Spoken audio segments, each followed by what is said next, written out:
ہم نے سیکھا کہ کفارہ خون کے وسیلے سے ہے۔ ابراہم اور اس کے بیٹے کی کہانی جس میں خدا نے اسحاق کی جگہ ایک مینڈے کو بھیجا۔ خدا نے قربانی کا اصول قائم کیا، میں اس خون کو دیکھ کر تم کو چھوڑتا جاؤں گا۔ خون بہائے بغیر نجات اور معافی نہیں، لکھا ہے بغیر خون بہائے معافی نہیں ہوتی۔ اور میں یہاں پر یہ بھی کہنا چاہوں گا کہ لکھا ہے ایسا نہ ہو کہ وہ آسمانی بجلی سے مارا جائے، اسے قربان ہونا ہے تاکہ خون بہایا جائے۔ خون بہائے بغیر معافی جی نہیں۔ بالکل، بغیر خون بہائے معافی نہیں ہوتی، اور یہاں لکھا ہے جی معافی۔ ہم کو اس میں اس کے خون کے وسیلے سے مخلصی یعنی قصوروں کی معافی حاصل ہے۔ خدا نے قصوروں کی معافی اور کفارے کی بنیاد صحیح۔ رکھی۔ شکریہ بھائی خدا یوسف، کو اب برکت وقت ہے دے۔ کہ ہم جانیں مہمانوں نے آج کیا سیکھا۔ آمین۔ جی آج آپ نے کیا سیکھا؟ پولوس کی دعا نے میرے دل پر گہرا اثر کیا۔ اس نے دعا کی کہ وہ خدا کی مرضی سے، اس کے علم سے معمور ہو جائیں۔ خدا کی مرضی کا تعلق ہماری ذاتی زندگی سے نہیں ہے، بلکہ یہ کلیسیا کے حوالہ سے ہے کہ ہم سچائی میں چلتے ہوئے خدا کے علم میں بڑھتے جائیں۔ ہمیں بھی ایک دوسرے کے لیے یہ دعا کرنی چاہیے۔ جی ٹھیک ہے۔ مخلصی کا دائرہ قصوروں کی معافی سے زیادہ وسیع ہے۔ خداوند یسوع نے صلیب پر ہمارے گناہوں کی معافی کا کام پورا کیا۔ جب مسیح پھر آئے گا تو ہم بدن کی مخلصی بھی حاصل کریں گے۔ صحیح۔ جی بھائی عاطف؟ مسیحت میں غیر فطری حرکات کرنا طاقت کا نشان نہیں ہے، بلکہ مشکل اور مصیبت میں خوشی سے، صبر و تحمل سے پیش آنا ہی طاقت ہے۔ صحیح۔ جی عادل؟ روح کی مخلصی مکمل ہوئی، لیکن بدن کی مخلصی باقی ہے۔ خداوند یسوع کے آنے پر وہ جلد مکمل ہوگی، اس لیے بدن بیمار ہو سکتا ہے جب تک کہ خداوند یسوع المسیح آسمان سے نہ آ جائے۔ جی آپ بتائیے۔ میں نے سیکھا کہ گناہوں کی معافی دور دراز جا کر نہیں ملتی، بغیر خون بہائے معافی نہیں ہوتی۔ خداوند یسوع مسیح کے خون کے وسیلے ہی ہمارا کفارہ ہوتا ہے۔ جی اس سے ہمارے قصور معاف ہوئے۔ میں نے عزیز بیٹے کی بادشاہی کے متعلق سیکھا۔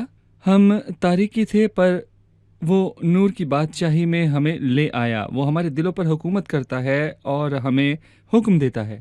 جی ٹھیک ہے، خداوند آپ کو برکت دے۔ بھائی یوسف آپ کا بھی شکریہ، کو خداوند برکت آپ دے۔ کے ساتھ ہو، آپ سے پھر ملاقات آمین۔ ہوگی۔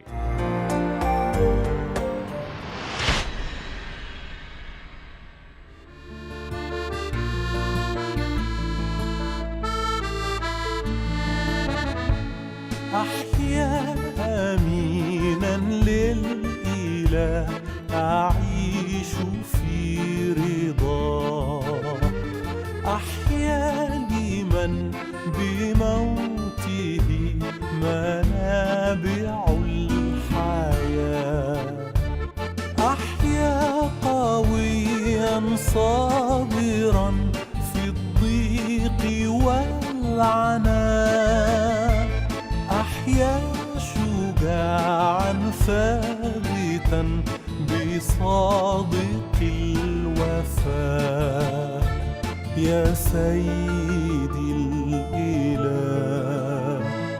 يا واهب الحياة حياتي يضمن ثابتا في الحق لا سواه في الحق لا سواه